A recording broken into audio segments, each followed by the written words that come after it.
Okay. Good evening to everybody. My name is Chris LePage. I'm the current chair of the GDA. We'll be taking you through the annual general meeting this evening. So we'll take you through the slides as we go.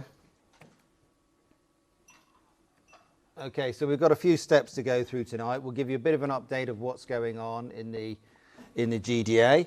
We'll have an update from Karen and from Carol about the social policy and the work that Karen does with the raising awareness.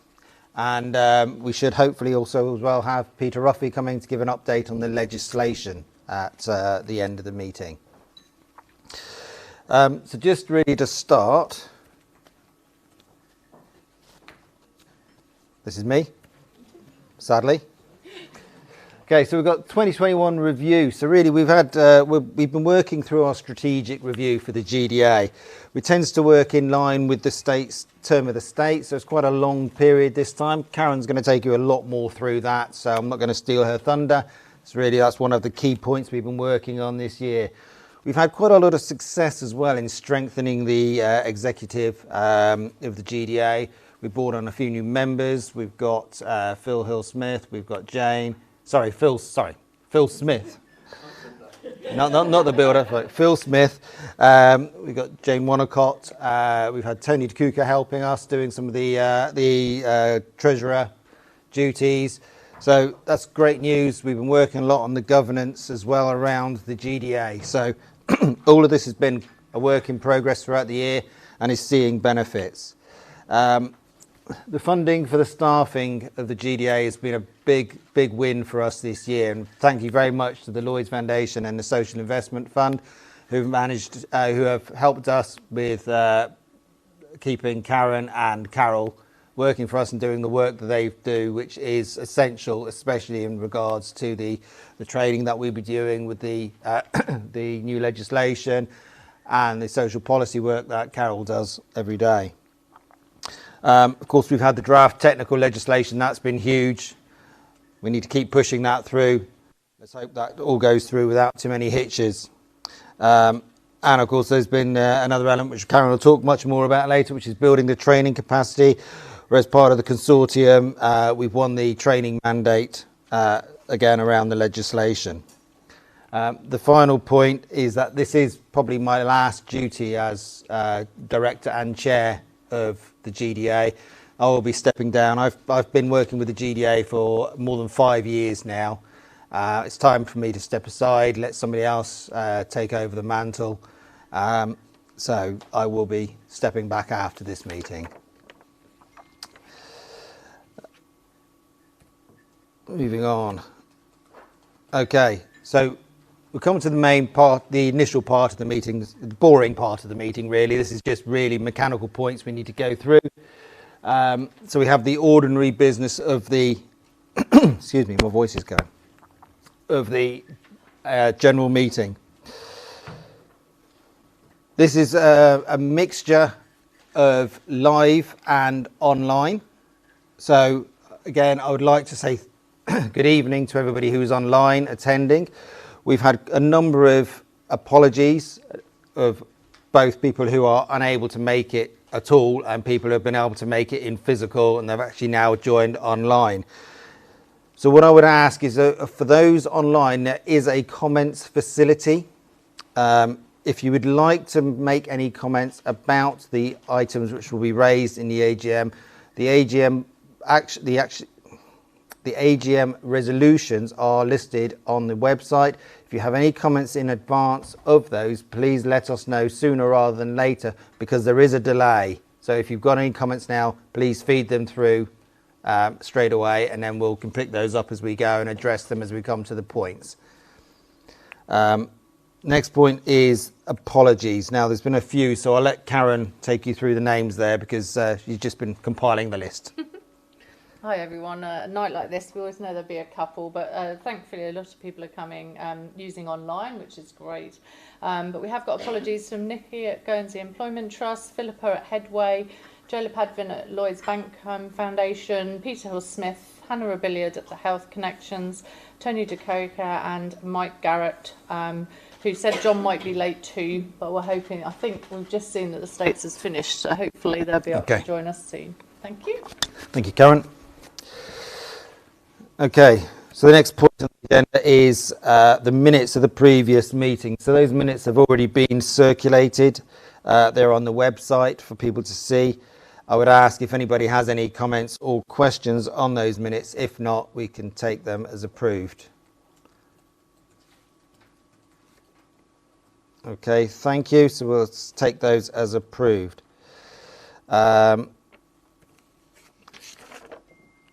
So the first main point of the general meeting is that Philip Smith be elected as acting chair of the company. This was proposed by Carol LePage and seconded by Karen Blanchford. Now, I think it's only fair that Phil come and give himself a quick introduction so everybody can see whether they like him or not and make a decision. So I'll hand over very quickly to Phil so he can just talk you through a little bit of his background. I won't keep it short. Hi everyone, I'm Phil. I'm not the builder and I'm not the runner, just to make that clear. You might also guess from the accent that I'm from Wales. I've been in Guernsey for just under 10 years. He's 2 now, just celebrated the birth of our first son. It's been a fun roller coaster over the first 2 years and possibly looking forward to more kids, we'll see. I met Karen and Carol on the election track. I stood for deputy in 2020. That was exciting. Learned a lot from it. And then when Karen and Carol asked me to join the board, I was more than willing, really excited to work with them. So I've been with the GDA for just over 12 months now. Been really good to get involved in the work they do. Chris has left a steady ship to pass over to me, so I'm looking forward to carrying out the role as acting chair. And if you'd like to know any more about me, just grab me on the side. Okay. Thanks, everyone.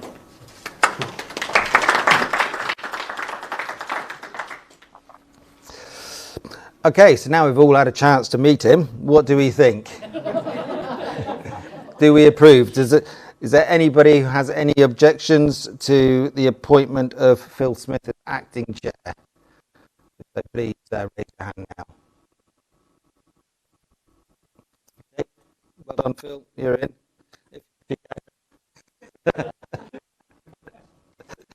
Second point of business is that the annual accounts for the year ended 31st of December, together with the director's report on those accounts, be received. So those are uploaded on the website. If anybody has any questions, they can raise them now. I don't know if there's anything come through on the chat at all. No? Okay. Does anybody in the room have any questions in relation to the annual accounts of the GDA? And does anybody have any objections to those being received by the members? Okay, thank you. Then we'll take those as that resolution has passed. The final point is that the appointment of a reviewer of the accounts be delegated to be a decision of the board of directors when a suitable person has been identified. So that is basically in lieu of a full audit of the accounts. We get a professional individual who has the experience and knowledge to review the accounts and make sure they are adequately complete. Again, I would ask if anybody has any questions or has any objections. If so, please raise your hands. Okay, on that basis, then we take that as approved. And thank you. So that is the main items of the ordinary business.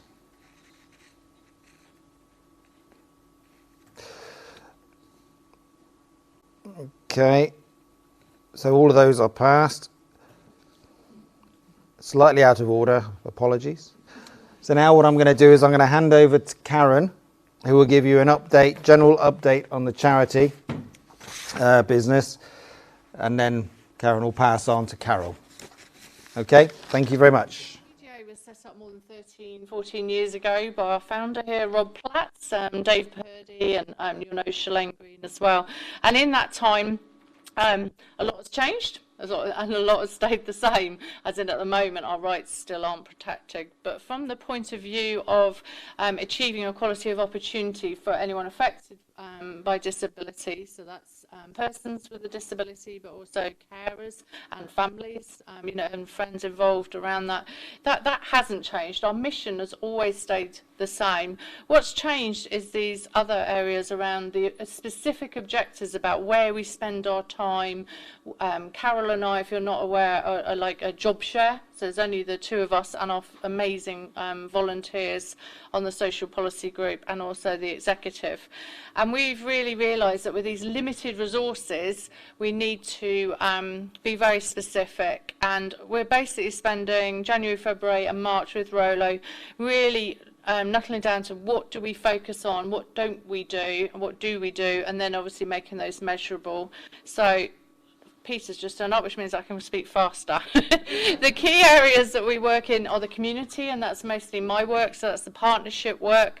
And what we're trying to do there is embrace inclusion and work with whether it's businesses, charities, the public sector, anybody within the community to improve access. And access in its broadest terms means physically to buildings, online, customer service, anything that removes barriers for our members. Carol focuses on government policy and should talk to that later. My work also includes businesses. That's part of the training and working with businesses and business groups to help them understand issues around accessibility, but also more recently, obviously, we're talking about legislation. Carol's role is more around the civil service, so not only looking at policy, but influencing and sharing our views. And then basically the operational side of the GDA. I just want to say one thing about Carol's role and about our members and disability. Rob is phenomenal at throwing numbers at me, and I think it's 4.2 of the UN Convention for the Rights of Persons with Disabilities. And it is a very, very different role to everyone else as a stakeholder. And the difference is that we have that right to be involved in any decisions that basically impact anybody's lives in Guernsey around decisions that are made around policy, practice, anything that will impact persons with disabilities. So that's sort of been misunderstood, I think, in the past, and we'll spend some more time on that later and in the year. So I only just really wanted to introduce the work we're doing with Rolo. In March, April, when we have another meeting, we will come back to you as a member organisation and ask you for endorsement of that change in policy. And there will be, at the moment we spread ourselves too thin, so there'll be some things we do more of and some things we do less of. So just one other slide on the operational side about the GDA is that I mentioned we're a member organisation. So we have 39 member charities, and then we have another about 80 individual members. And every couple of years we check with our members what are their priorities and what do they want from us at the GDA. So we had that meeting with our members last year. There's some of you in the room that are here.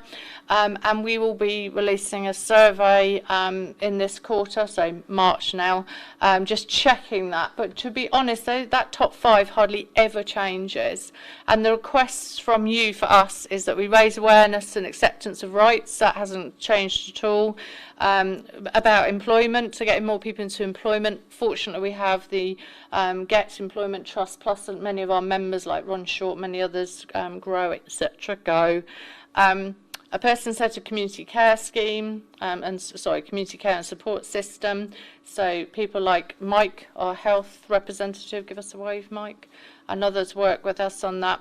Access in all its forms. You'll be aware that we brought the charity Access for All into the GDA in 2021, and it's probably the right time for me to now say that that branding will go, and we will just be, when we're looking at the strategy, sort of an evolution of the brand, basically. So it's the GDA with sub-arms. So we won't have 3 websites, 3 Facebook pages, 3 Twitter, 3 Instagram. We will be bringing the Disability Alliance in fully. Respite has always been up there, education. We've seen some great work in Send. Catherine, put your hand up. Catherine's our education rep, so fabulous volunteers doing great work for you there. And interestingly, why I didn't just put the top 5, because we haven't had a huge amount of conversation around housing, is that obviously, and Peter's here in his many hats, housing has seemed to come sort of back up the agenda as well. And that accessible and affording housing are nearly 2 different things. So somebody may be able to afford housing, but maybe they can't afford the adaptations that they need for housing, whereas others, will struggle for housing. So I wanted to put that slide in there just to let you know that a lot of what we do and how we prioritise is based on our membership. So unless anyone's got any questions, that was the operational overview. Anybody got any queries? We'll come back to you on that. So I think hopefully you know what I do. My idea is to raise awareness using your voice. So basically I'm trying to raise awareness, change attitudes, and I do that by supporting change. We're using that language slightly differently, and the reason for that, as Chris mentioned earlier, quite a lot of our work this year will be around training, and that's working with the consortium. If people aren't aware, that's the lead people in there, the Institute and Walkers, and then we're also working with Focus HR and the Guernsey Employment Trust. And so that training will be available later in the year. And really, at the end of the day, I don't want to just talk about raising awareness and provide training. We actually want action, and that action is removing barriers and making those changes. So that's what I'm trying to do, is drive that. For once, we're not going to have 15 slides for me in 20 minutes. This is my one slide. I think I love doing end of year reviews, and the reason I love doing it is that you forget how much you've achieved and how much you've done. So we had 9 events last year. We had way more media and raising awareness than we realised. We thought it was actually quite a quiet year. We had over 100 interviews, and that's like paper, radio, TV. Some good social media. The one thing I would say is when we use our social media, we're still preaching to the converted. We're still struggling to really, sort of get to new people, and that's something I've got to work on this year. We did a lot more training than I'd actually realised, so 186 people seen through. I can't actually read that. Can anyone else? Through a number of events. Lots of coffee. So that for those of you that aren't aware, a lot of my role is about meeting people who maybe are fearful of the legislation, maybe don't understand why disability is an important part, maybe don't understand why we're a key stakeholder. So I do spend a lot of time meeting with people, and preferably people who actually are, are challenged by that, or want to reduce fear, or want to find out more about how we can support them. So I've been very busy, and this year I'm sure we'll be still very busy with coffee. We're really excited to welcome 3 new Access ambassadors on board. Unfortunately, David's given his apologies, Michael, but Simon is here, I think. Simon, thank you for agreeing to be a formal ambassador. I'm hoping that number will be at 25 at the end of this year. It was one of those things that was a bit slower. Unfortunately, the Access training was delayed last year, and will be done in March. So, from my point of view, thank you to everyone who partnered with us to have, a really good 2021. Thank you. So thank you to Karen. She is obviously the coffee drinker of the team, but we share that role and anybody that's interesting that we both will decide to go and see as well. So sharing the jobs is very interesting, because it means that we've got 2 brains working sort of on a different wavelength, but in terms of coming at things from different angles, it's absolutely brilliant. So as she's pointed out already, I do more on social policy and in terms of influencing government as much as we can. We are it doesn't sound a great word, but we are a lobby group in that respect. We do sit in the States Chamber and in the lobby of the States Chamber, where the literal word comes from. So we do speak to people, we do speak to politicians, to civil servants, and try and influence people. And also when consultations are coming out or when new policies are being developed, we try and also influence preferably more at the beginning than the end, but it is sometimes only available at the end when something is actually published, that we can put our message across. However, I'm really pleased to say that the discrimination legislation, which is a huge chunk of the thing that we've been trying to move forward for a very large number of years, and I'm looking at Rob here in terms of the work that he's done previously and the work he's done to date whilst on holiday even has been absolutely tremendous, because we are in the middle at the moment of a technical consultation, and we've asked members if they want to come on Friday. It is here on Friday, but unfortunately the road is closed in the afternoon. So if you've got any worries about getting here, please come in the morning from 10 o'clock onwards. We're at the Carol Hines room. The road will be closed sometime between 2 and 4 o'clock. So if you were thinking of coming in the afternoon, perhaps don't, unless you want a bit of a walk down the road. I'm happy to meet people outside of that who couldn't make it in the afternoon, but we'd like to see as many people as possible to the drop-in, and that's on the discrimination legislation. We have, because we were told we had to get something in by the 14th of Feb, we've put something in already, but we have put a caveat to say if members have any other views, we would like to hear them and add them to our submissions. So we are very pleased to hear anybody's views on that. So it's been, a great thing that has taken many years of mine and Rob's life, because I started on the other side of this fence in terms of working in social policy and working at Social Security and Policy Council. So I did work on the original policy letter that went out in 2013. So it's been a very long time from my point of view as well, and it's great to actually have that tangible piece of paper to, well, many pieces of paper to say, yes, it is coming, it should be here fairly soon, and Peter's going to tell you a lot more about that when he speaks.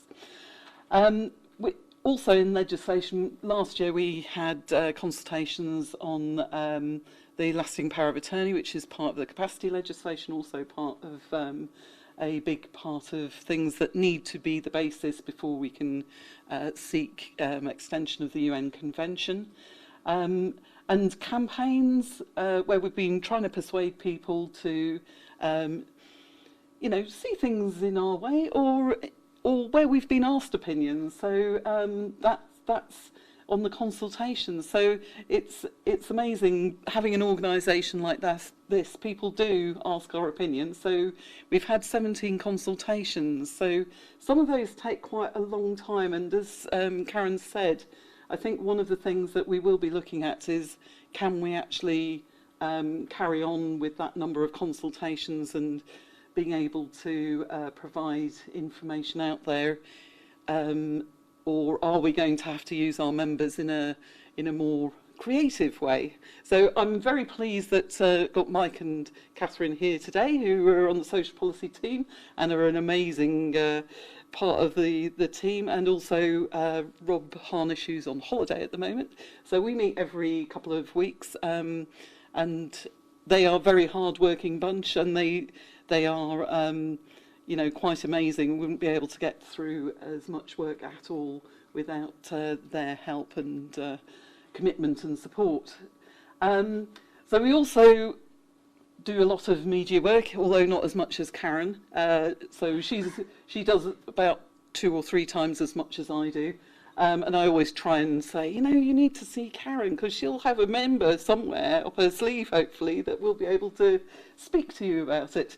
But when it comes to the crunch, if it is about policy and legislation or consultations, it ends up being me. So whilst I am not keen on doing media, I do have to do it. So I was quite surprised I'd done 44, to be honest. But there you go. So I think we're back to the main, that was the general update. We're back to, if there is any other business from anybody either online, we'll have to give them a little bit of time to type in, or anybody within the room. If there's anything you want to ask Chris, me, Phil, or Karen, who's typing away, we'll be pleased to answer. Even better. Yeah. So just to thank you for your support, and we'll hand over to Peter.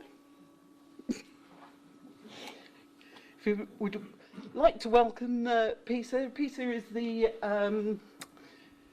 you're not called Chief Ministers anymore, you're President. Back to Presidents, aren't we? President of the Committee for Employment and Social Security, and also a very big supporter of the legislation coming in. Do you want me to leave that there and put the You papers can on do, top? yes. Okay, right, Hopefully fine. it won't do anything.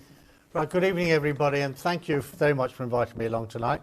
I'm really sorry I missed the beginning of the meeting. It wasn't a slight. The States were meeting very late to, in fact they were still meeting when I left, but there was a big vote on important new sexual offences legislation, and I couldn't leave until that vote had taken place. Before coming tonight, I looked back at the speech I gave the last time I addressed a GDA AGM, which was back in November of 2020. And, you know, I was really new to the role as President of ESS at the time, and I set out my hopes and aspirations for the committee for this state's term. And in that speech, I talked about progressing the housing strategy, ensuring the long-term stability of the social insurance fund, implementing secondary pensions, changes to family allowance, the, I can never say this word, mesothelioma compensation scheme, a potential review of minimum income standards, and of course I focused on the disability and inclusion strategy, including plans for drafting the new discrimination ordinance, expanding on the Employment and Discrimination Tribunal, and carrying out a prejudice and discrimination survey. So that was 15 months ago. What has the Committee for Employment and Social Security actually achieved in that time? I, in a totally unbiased way, would give us about 7 out of 10, which I don't think is bad given the distractions of the pandemic, but of course others may disagree with my appraisal. What we have done is we've implemented changes to family allowances, which have in turn funded access to cheaper doctor's appointments and A&E consultations, and a free annual dental checkup for all children in the island. And I know from feedback that many families have really appreciated that change. I have to say, a few of the high-income families who no longer get family allowance, which has been the funding mechanism, haven't appreciated it so much, but a lot of those who are now getting cheaper healthcare certainly do. We have introduced the diffuse mesothelioma compensation scheme. We've obtained state's approval to gradually increase social security contributions over a number of years in order to put our social insurance and our long-term care insurance schemes on a sustainable financial footing, because there was real danger that they would be running out of funds. But of course all of that might eventually get overtaken by the current tax strategy review being carried out by P&R, but hopefully we won't even go there tonight, because I think there'll be enough debate in the island over taxes in the weeks to come. We're continuing to progress the implementation of a secondary pension scheme, and that should be coming to fruition really quite soon now. We're working with colleagues across the states to try and address the current housing crisis, but I confess that it is an uphill battle. Guernsey's population is rising quite quickly at the moment, the demands are increasing, and it's very difficult to get any quick solutions. We have completed a review of minimum income standards, and I anticipate that the results of that review will feed into the setting of income support rates later on this year. Well, we'll take it to the States later on this year. They'll come into effect 1st of January next year. And, most importantly, I'm pleased that we're progressing well with our commitment to the drafting and implementation of Phase 1 of the new discrimination ordinance that Carol was just talking about. We published a first draft of Phase 1 of the ordinance on the 26th of January. And Phase 1 will see the introduction of protection from discrimination on the grounds of disability, carer status, race, religious belief and sexual orientation. And that will be across a range of fields, including employment, education, although I think education might be slightly later down the line to actually be implemented, goods and services, accommodation, and memberships of clubs and associations. For anyone interested, and I hope most people here tonight might be, the draft ordinance can be found at gov.gg/discrimination. We've had several really useful meetings over recent weeks, including one with Rob, Carol, Karen, and other members of the GDA. And as we've just heard, that they're going to be taking comments from GDA members later this week in order to feed in to the initial formal response, which I think arrived yesterday. The plan is for the committee to then review all of the responses in March and for the next draft of the ordinance to be considered by the committee in May, hopefully in time for it to be laid before the States at one of the 2 meetings in September this year. Now, if the ordinance is approved, then training courses and guidance materials will be rolled out shortly thereafter. The ordinance cannot come into force for at least 6 months after it's approved, so it will be spring 2023 at the earliest before phase 1 comes into force. So sorry, Carol, yet more waiting, I'm afraid, but I think we are really getting there this time round. Over the next 12 months, officers are going to be extremely busy developing the Employment and Equal Opportunities Service. We're currently midway through a recruitment process for a project manager to assist with all of this. We've also expanded the Employment and Discrimination Tribunal with effect from January of this year. And this will enable their new members to get up to speed with the existing employment legislation that they have to implement, but also to prepare to hear complaints made under the new ordinance. And I have to say that some of the new panel members are legally qualified, and it will always be a legally qualified member of the panel who would chair hearings under the new discrimination ordinance.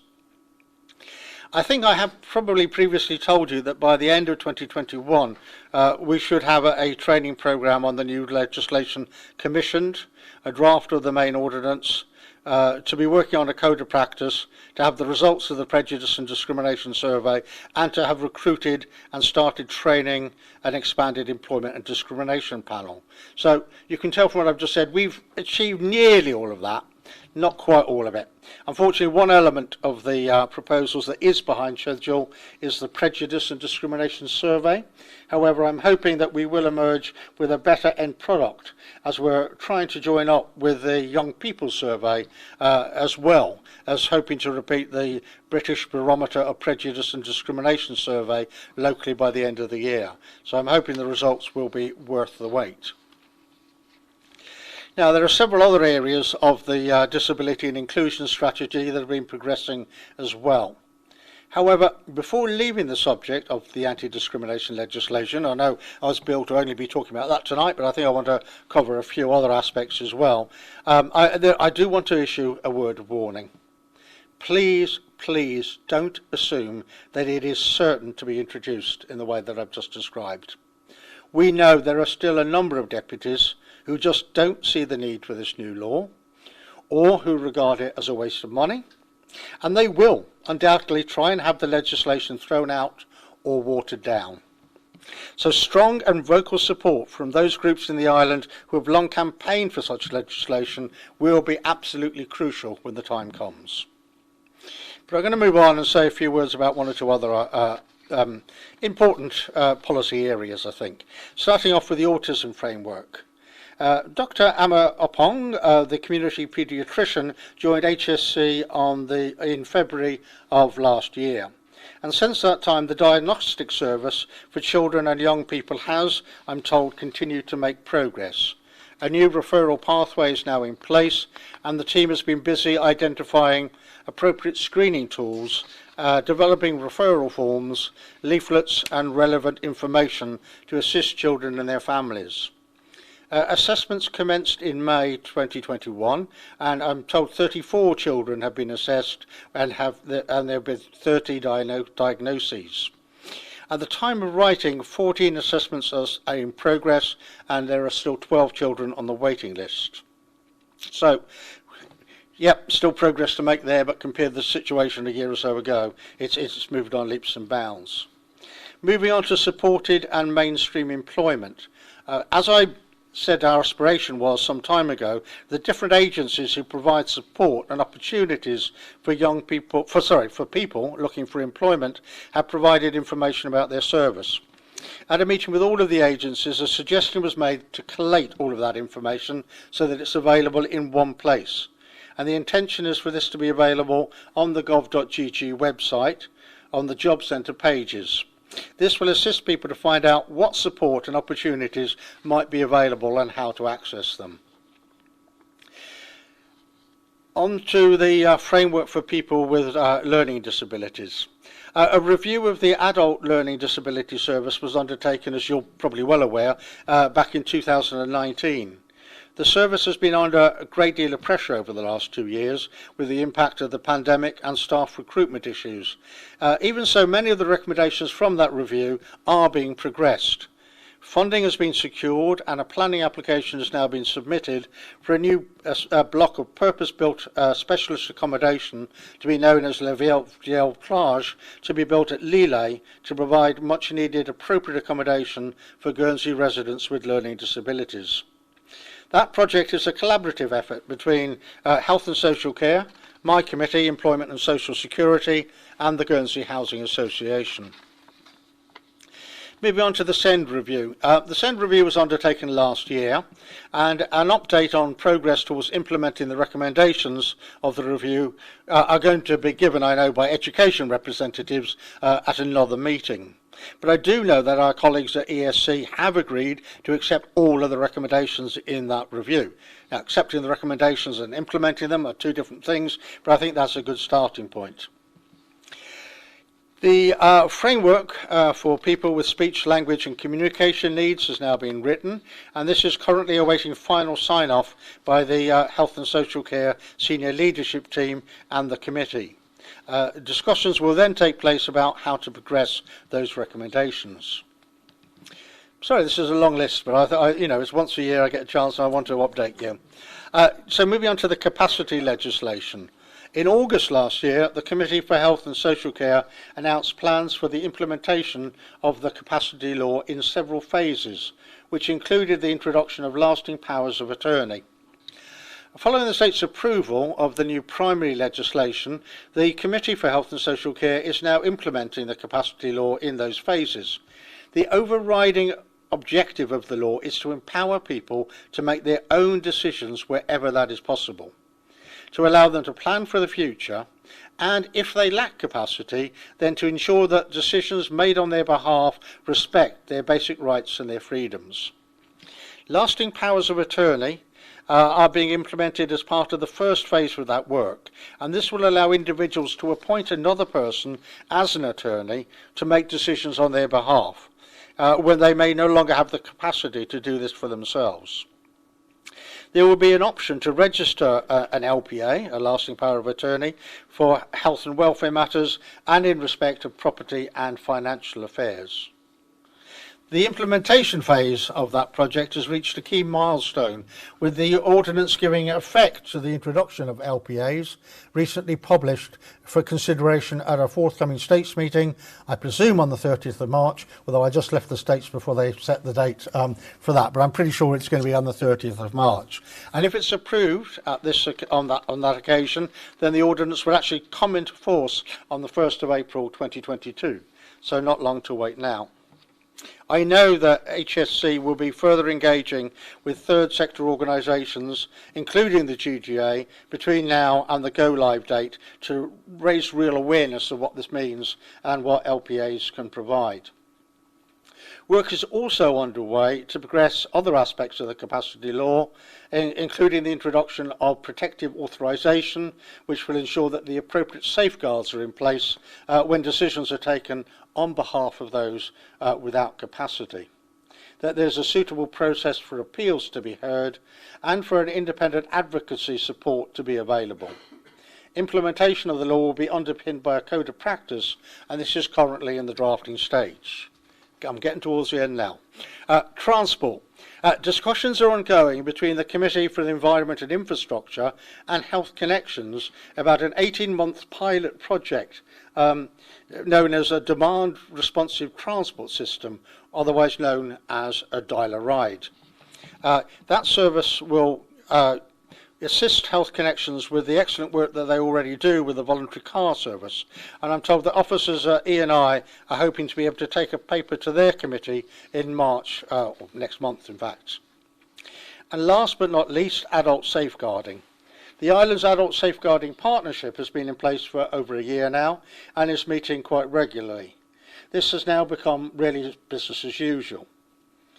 There is therefore a lot of good work underway, not just within employment and social security. We're not an island within the states. I'm here as the president of that committee, but I've been addressing areas that are actually either we share with other committees or are wholly under other committees. But I know there's still a lot more to do, and there always will be, and that's why lobby groups like the GDA are always useful to make sure that the states don't forget that there's more to do. But in closing, I'd just like to repeat, and I don't mean to bang on about it, but I want to repeat one point that I made a bit earlier in this speech.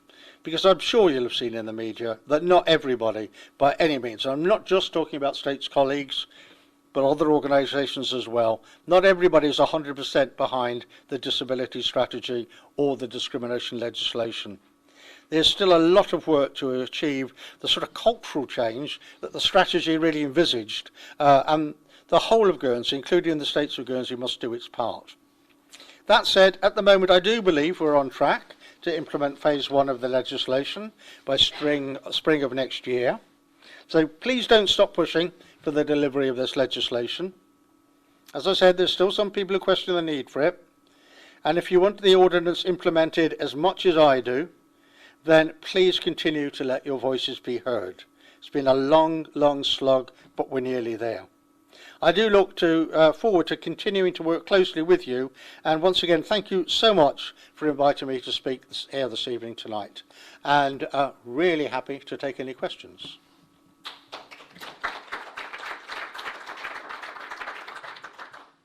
Yeah. Oh, sorry. Sorry, thank you. We're going to have this funny mic thing. Okay. Please wait for the roving mic to arrive. Yeah. There's one for the online audience and there's one for the recording. Oh, goodness. So sorry, always double. You say there's specific people against the discrimination legislation coming in. Can we know who they are? We need a specific list so we can target a specific list. I'm a person that would like to write to people, but there's no point writing to the converted. Sure. So. Well, I think there'll be a range of feelings. I think there will be, let's take states members first. I think there will be very few who will admit to being completely against discrimination legislation, but there will be quite a lot who will object to the format and will say it's over the top, or it's too expensive, or it goes too far, or whatever. I'm really reluctant to name names because I'm trying my best in the run-up to the debate to get as many as I possibly can on side. And I think publicly trying to name and shame people tonight, saying that these are the people who are against, I think the only safe way is to try and cover all states members. And okay, you'll be preaching to the converted in many cases, but at least that way you'll be getting at any of those that are either against or a bit wobbly in the middle, if you like. So I know it increases your task a bit, but I would do all of it. Don't bother with me, by the way. I'm convinced. Okay, thank you. Okay. Anyone else here? I've had a couple pre-questions, if you don't mind. Is anyone else? While you all think in the room. Thank you. So I think you've answered this a bit, Peter, anyway, but the question was answered and maybe a little bit further, is how confident are you about the timelines? So if anybody's at the tables, the timeline is here. So Peter's talked about spring 23, but there's the timelines for the other phase as well. And i.e. the approval this year and it being in place for spring 23. You've touched on that, but maybe we're just confident. On phase 1, so long as we don't get defeated, I'm looking towards my officers, but I am fairly confident, so long as the votes go the right way, that spring 23 is achievable. It can't be earlier because we promised to the states that once they passed the legislation, a minimum of 6 months would pass for preparation for businesses and whatever else to make sure they're ready. But I mean, we see no reason. I mean, it's always difficult. We're currently undergoing a consultation exercise. We have to, in March, look at the results of that consultation to see whether how much we need to tweak or change the legislation. If there are major changes to be made, and I don't expect there will be, but that might slow us down a bit. But I really am pretty confident, and I know it's been a slow old wait from, and to be honest, the states really in the first few years after approving the thing in principle just didn't go anywhere with it. So it's taken a long time to get here, but I am as confident as I can be that spring 2023 is when we'll see phase 1. Phase 2, we need to get the resources from the states to do the policy work. Just to say, the bits that are coming in stage 2 are age discrimination and the updated sex ground and any other grounds? Those are the two. To cover goods and services as well as... Yeah, goods and services. So I think that would actually be quite tricky and controversial, both of those grounds actually, but we'll do our best to keep the momentum going. You mentioned September as more likely now for when the legislation will come back to the Assembly. I mean, at one time there was a possibility of earlier, but it's pretty certainly not. We were saying July or September. We were sort of, to be honest, we had a fairly focused technical consultation going on the wording of the legislation. We came, understandably, under pressure from some people who weren't actually seeing that, and not just the GPEG that everybody always quotes, but also some of our fellow states members saying, can you not go wider with this? So we released the ordinance on our website for anybody to see later than we had gone out to the various groups. So we felt it was only reasonable to extend the consultation from Valentine's Day, which it was going to be, the closure, to the end of this month. I mean, if we can make it for July, we will. Again, I look towards my officers. They're shaking their heads vigorously. But I think realistically, I would be raising false expectations of it. I think it is now going to be September. And may I ask another? And of course, the States doesn't work in August, you know that. But I was sort of surprised when I heard the news that it was going out widely, and I wondered whether that's a bit of a double-edged sword, isn't it? And I just wonder whether I'd be interested to know something about the thought process that went there. Yeah, well... And because obviously GPEG are accusing you of all sorts of... oh, now they are. It's absolutely extraordinary. I know, there's a conspiracy theory that... No, to be honest, we didn't want to feed any conspiracy theories, not so much amongst them, but amongst some of the states members who are... states members were asking to see it, not many of them, but some of them were. And then we haven't got nothing to hide. The legislation, I think, the wording may need tweaking, it faithfully reflects the decisions that were taken by the states, both in last term and this term when they added the extra grounds of religion and sexual orientation. So I think it was a balanced argument whether to release it publicly or not. It's not normally done with draft legislation, but we just decided rather than feeding the beast of what are they hiding, what's it, you know, why are they being so secretive, and actually building a head of steam up before it comes back to the States, we just thought, actually, there's nothing at all to hide here, so we may as well be open about it. Okay, thank you. Yeah, whether it was the right judgment, you know, who knows. We've got a couple more questions. Oh, sorry. Oh. No, you go in the room first. Yeah, it was just a clarification, really. The delay for education, is that presumably around waiting for the new revised education law? Yeah, largely, although whether or not the education law or not comes, I think there's a drop-dead date of 2026. What's it, Sarah? Sorry, my officers know the actual wording of this far better than me, because I'm multitasking on all sorts of other things, and they're laser focused on this. Yeah, the timescale that was in the original. Sorry, Tom. The timescale that was in the original policy letter that was agreed in July 2020 had education complaints coming in no later than 2026. At the moment, we're still working on the education complaints side of it, and the original reason for the delay was at that time the education law was being looked at, and if there was a different appeals mechanism for some education decisions. We didn't want confusion between what decisions were going there and what was going to the Employment and Discrimination Tribunal. So in order to allow further discussions to sort of happen with education, sport and culture, which are still need to be ongoing, that was why that section was delayed. And so that original timeline was no later than 2026. But obviously, those things could be amended if there wasn't the complaints process in place. But hopefully, those discussions will take place during the course of this year, and there'll be more information next year. I'd like it to happen as soon as possible. I mean, I was hoping, I still am hoping, that they'll bring a new comprehensive education law, but I'm not hearing very many smoke signals over that anymore. So there are issues. I mean, the tribunal that we've selected probably doesn't have. We have to decide how to get expertise. Say there's a send-related issue. We really want to have some expertise on that panel, but it also, we may have to go outside the island to get that, because it's got to be independent as well. And most experts in that area in Guernsey might not be seen as being independent. So we need to work through the mechanics of how that will work with education, sport and culture. But as soon as we can bring that section in and activate it, we will.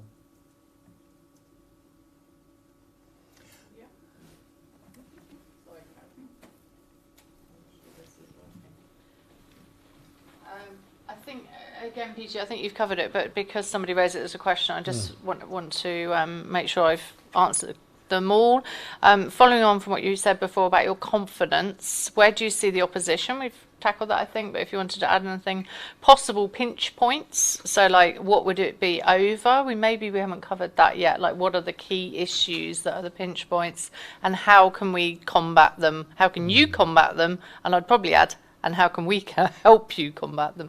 Okay, pinch points, and I think you can really help. I think fears of smaller businesses who don't have the sort of HR departments and support networks, and those fears may not be valid, but they're valid in the sense that they are genuinely concerned. They don't perhaps understand the proportionality elements of the law. And I know, I think I read that you were due to meet with small businesses, and I think that would be really, I mean, we'll be doing our bit as well to try and do information in that respect. I mean, people will, because of the whole backdrop of the tax strategy, there will be a narrative, I think, from some people who will say, nothing that costs anything that isn't absolutely essential. Well, I think this is absolutely essential, but there are those that may not necessarily share that view. So the arguments over cost.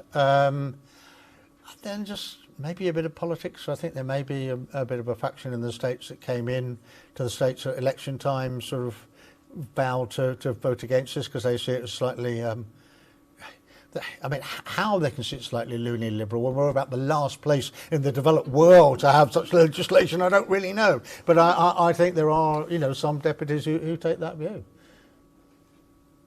Oh, one of my committee members has appeared back there. Do you agree with that, John? Yes. Okay, good. Don't stop there. Yeah, just an observation, really, a bit of a conversation between all of us. I remember back in 2013 when we were bringing the disability and inclusion strategy through the States. I had conversation with members the night before who said they were not going to vote for it the next day. And I think the shock and awe of having 250 people supporting the policy outside the States that morning when the States met had a huge effect, and I think it's something we might have to all think about doing again. Yeah.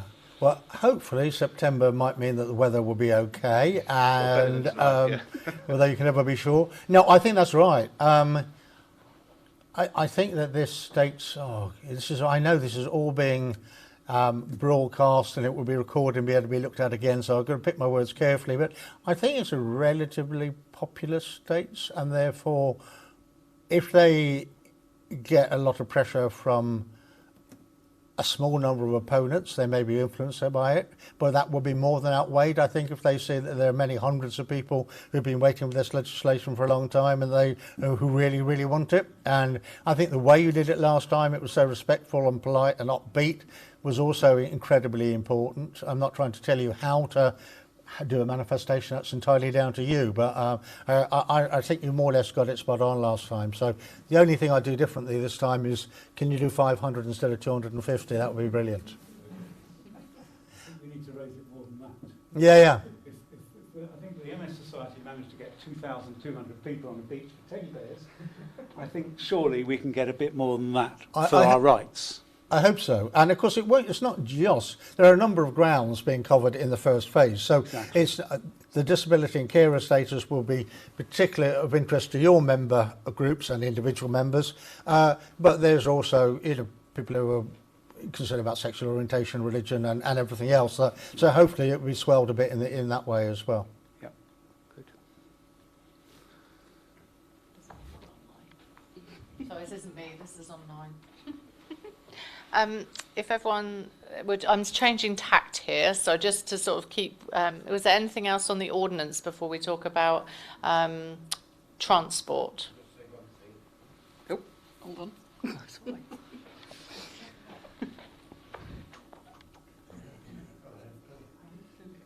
It's an unpredictable state in some way. I mean, regardless of the legal niceties of the debate today on new legislation that particularly affects women was a very resounding vote, despite strong speeches on all sides. And I think that magnifies the need for factually based arguments and cases of evidence. And I would say that if members here not only network with states members, and we've lost your parish deputy, so that's a slight problem, but I think we on the committee level, I know, are working with lawyers in the private sector and also business organisations. And I think within those organisations you sometimes have a spectrum of views, and if members can very much influence perhaps the more forward-looking and progressive elements of the business community, that will make a really big impact as well. Just a thought, might not be gospel.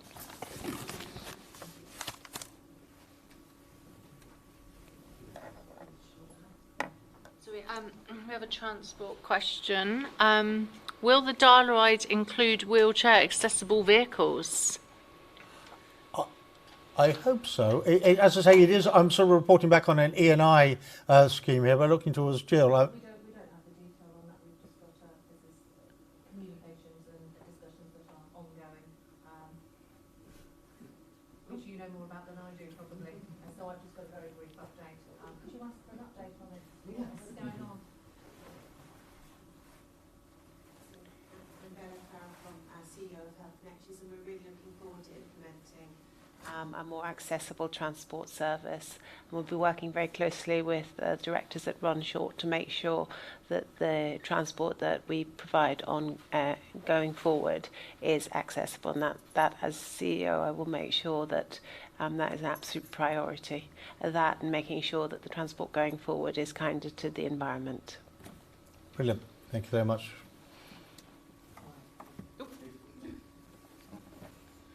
Going back to costs that you were talking about, I know that's one of the big critiques that comes up, that it's uncosted. Is the committee looking to do further work on that to sort of dispel some of those myths?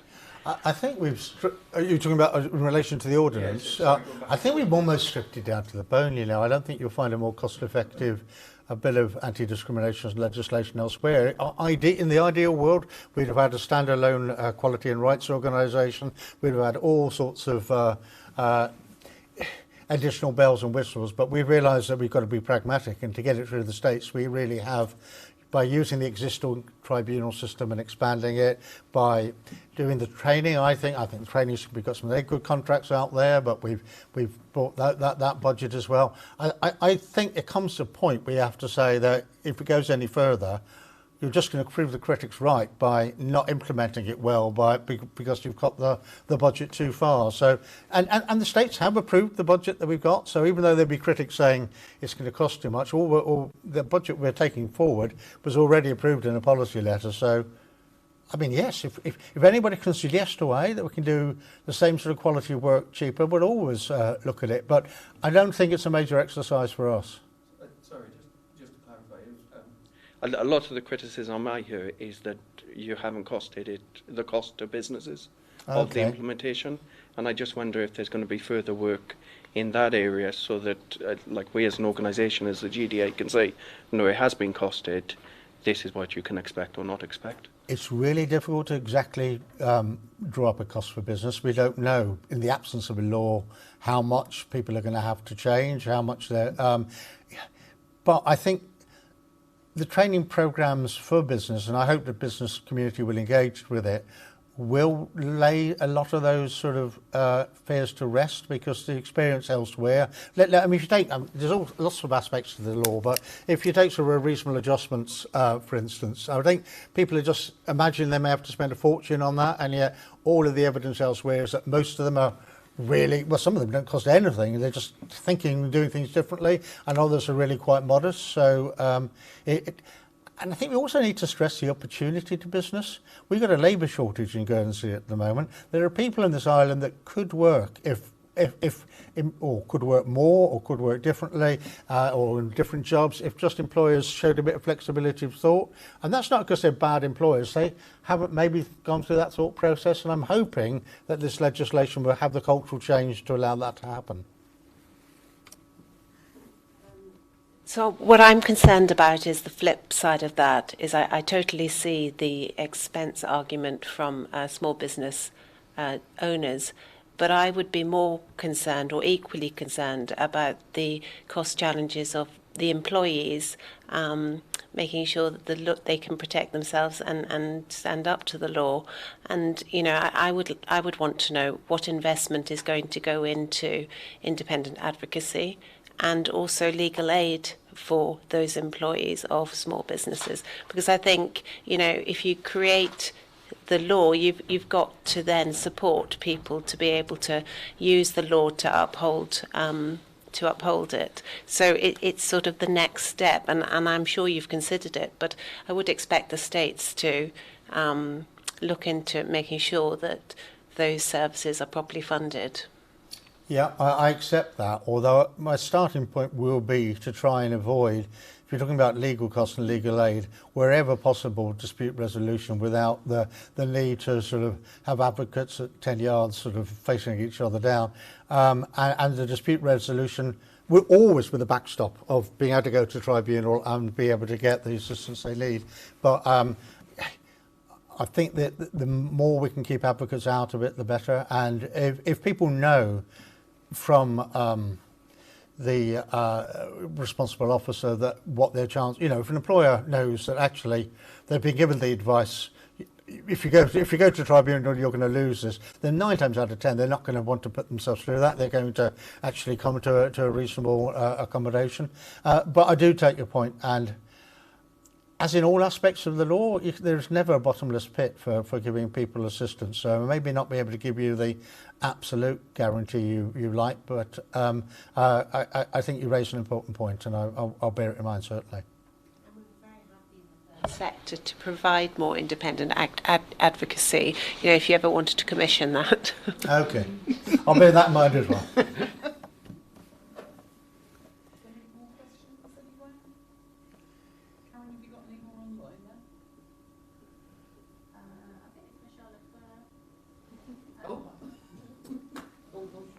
Agree with Pete regarding cost estimates, but look how quickly businesses adapted to working from home and how easily absorbed the costs were.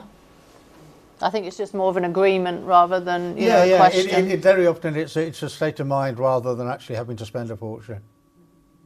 And also, again, talking about the support outside the court, I'd actually quite like to, if anyone else is listening in, because we have told people they're welcome to listen in tonight, I think it's really important that we do have those other grounds there, because, a lot of the work that we've done there has been around disability and carers.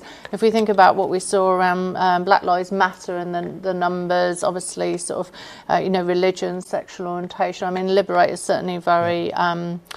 vocal on board, but we could certainly, I know Guernsey is a very difficult place to be seen to be lobbying. It affects your job, it affects, your impact locally, and it's certainly a difficult place to do that. But while we've got this opportunity, I would encourage anyone listening in to think about, sharing their voices as well. No more questions online.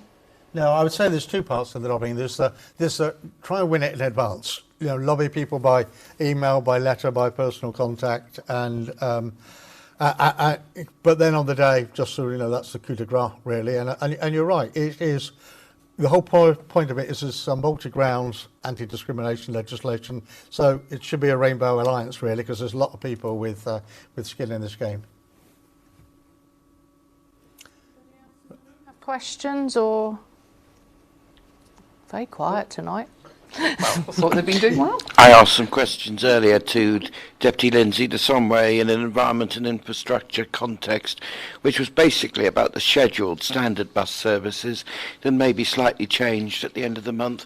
But I'd be interested to know more, and I might do this either through the disability officers or as a deputy or whatever, about the demand responsive model and the kind of charges, funding, support criteria, because it is an exciting idea, but hopefully it can get off the ground and not just be sort of once a week to go shopping like existing models are.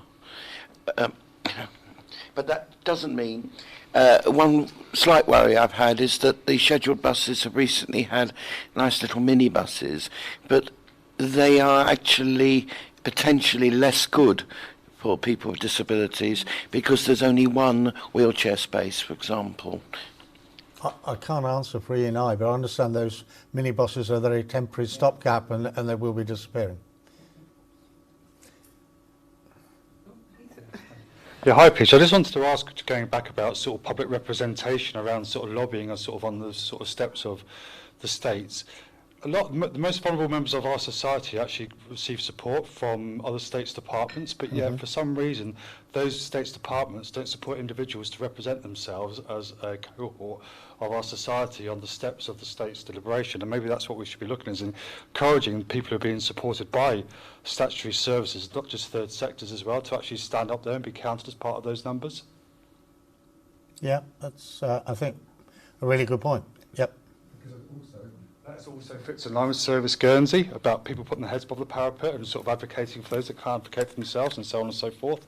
And yet, for some reason, sort of someone who's recently left the civil service, I understand that people are not encouraged to represent the views of more vulnerable people across sort of other sectors of society. Okay, are you talking about sort of civil service codes of employment and not being... No, health and social care.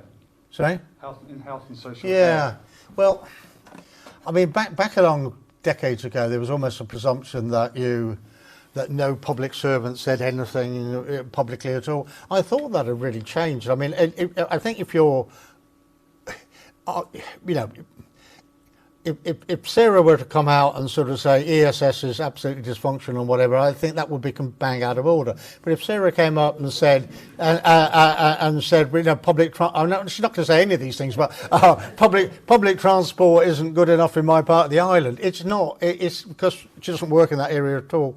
I thought the whole view would be more relaxed and people were able to be a member of the community and actually express their views these days. But maybe there's just a hangover from the sort of previous days that people are still a bit nervous to actually speak their mind. Do you think it's got worse, John? Well, a personal view that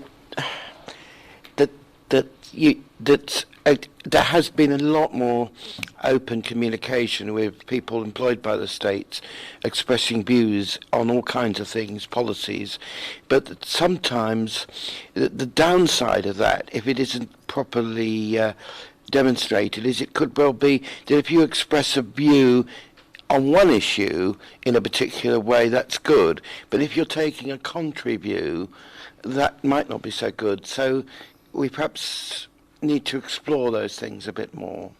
I mean, I'm not going to give specific examples, but yeah. I think that perhaps is a policy area that needs greater transparency on.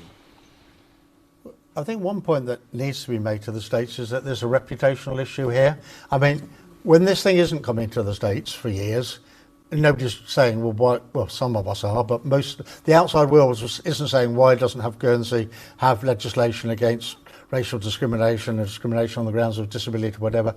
If it came to the States, after all of these years and after multiple votes in favour, and they said no, we, despite being signatories in some cases to conventions that demand this sort of legislation, we've been a signatory to the Convention Against Racism for I think about 50 or 60 years, and that actually requires us to have this legislation, and we've done nothing about it. So if we actually turn it down in a set-piece debate, I think the international reputation of Guernsey will be absolutely shot, and I think that point might we shouldn't need that to convince people. We should be doing it just because it's the right thing for our own people. But I think that might be an extra argument that might convince some of the people out there, to go that way. Sort of on that point, I listened aghast to the debate in November about the various things there about human rights, particularly the right to freedom of expression and religion and so on, and the standard of debate was depressingly awful, and I'm wondering what we can do to try and improve that debate, because come September there needs to be a much better understanding of human rights and why this legislation has come forward in the first place. Yeah. Because there's a disconnect. They don't understand that, all those people lost their lives during the Second World War on the basis of that they were gay, or they were Jewish, or they were from Poland or wherever, and disabled. 250,000 disabled people were murdered in practicing to kill the Jews. That's actually what happened. We forget this. So I think the Chief Minister mentioned that our human rights come out of, but then couldn't go any further and link why this legislation is actually an expression of that, and goes right to the core of human rights, which is non-discrimination in every way. So what can we do to improve the understanding of the Assembly about human rights? But can I put this in two questions? That's one. The next question is... Can I deal with that one first? Oh, go on. It depends on how much work you're willing to do. I think if you want to invite small groups of states members to come in and talk to you over the next few months about the whole backdrop and really sort of engage with them, it's not a guarantee that there'll be informed debate, but I think it will stand quite a good chance of at least having informed debate. But that's a heck of a lot of work for a voluntary organisation to do. So, well, exactly. We were suggesting, we were thinking that perhaps we can write to states members to say that we were disappointed. We love you all, but we were disappointed how few of you understood anything about human rights. And well, oh God, I'm being recorded here, aren't I? Yes, yeah. So how can we do this in a constructive way? Because I was aghast, frankly. And then the other side of it is there were some sessions put on by your committee that were meant to bring everybody up to speed on the legislation. And how many of the states members attended? Incredibly attended, yeah. How many?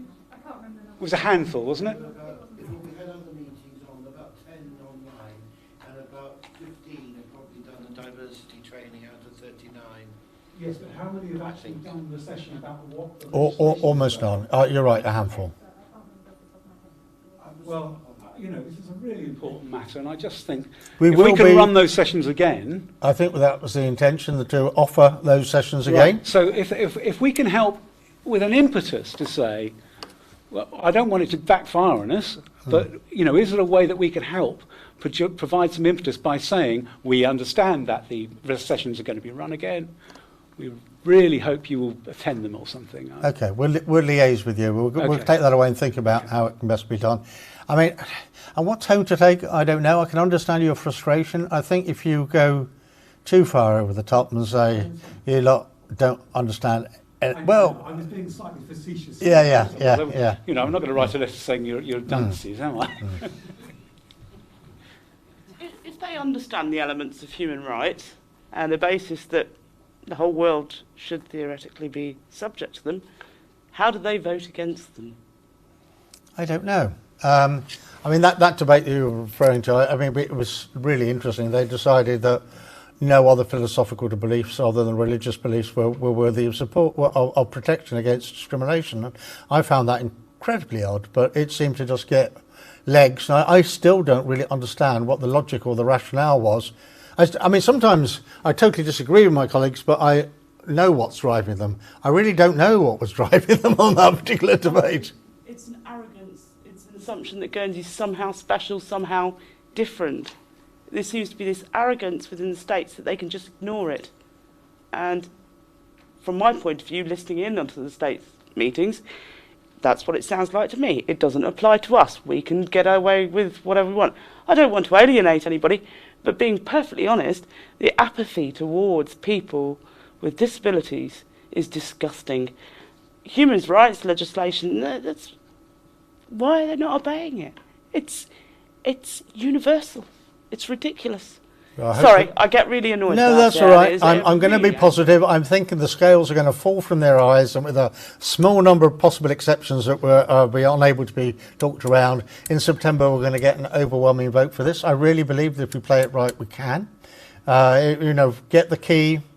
Well, of course, every member of the states is a key decision maker, but get we know there are some that probably carry more sway than others. I'm not going to speculate which ones are now on something that can be viewed elsewhere, because that suggests that those that I don't name are not that important. But we will certainly liaise with you to let you focus on those, because I can't believe that in the well into the 21st century the states are not going to go with this. I mean, it's I want to curl up and die if that happens. I really would. Social Security, there we go, former civil servant talking here. But I started work for Social Security in 2006 and worked for them for 10 years. I think you worked for them as well, right? Yeah. And I was told then by my then manager, the day I started, that they were expecting disability discrimination legislation to be put forward in the first 2 years that I was working there. That was 2006. So it's the apathy towards disabled people and their rights is shocking. Okay. Sorry.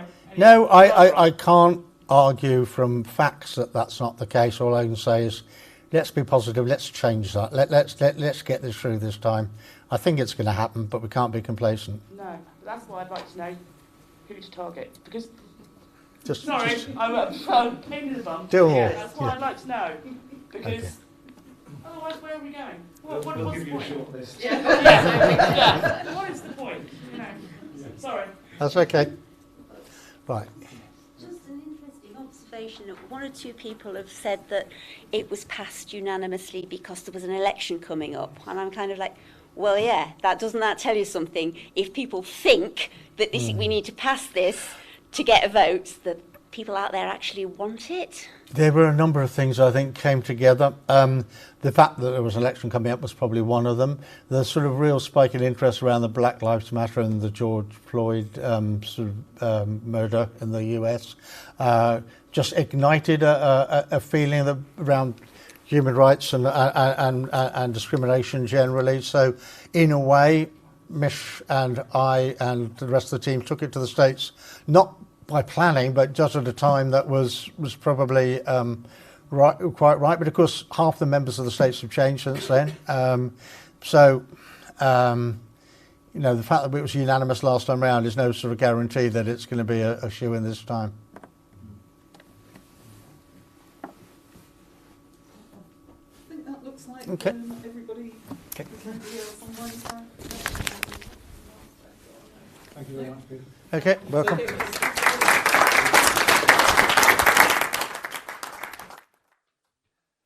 Okay, so thank you very much, Peter. That was very good, very, very informative and very helpful. And there were a good number of questions there.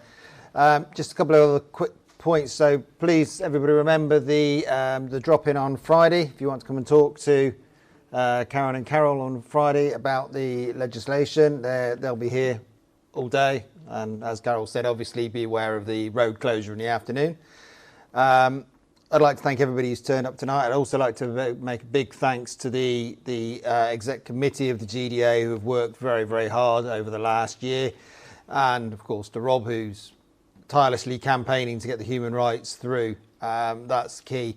And I think the overwhelming message here really is that while the GDA are here as a voice, it needs to be everybody. It needs to be the members of the GDA. It needs to be all of us out there who all have an interest in equality.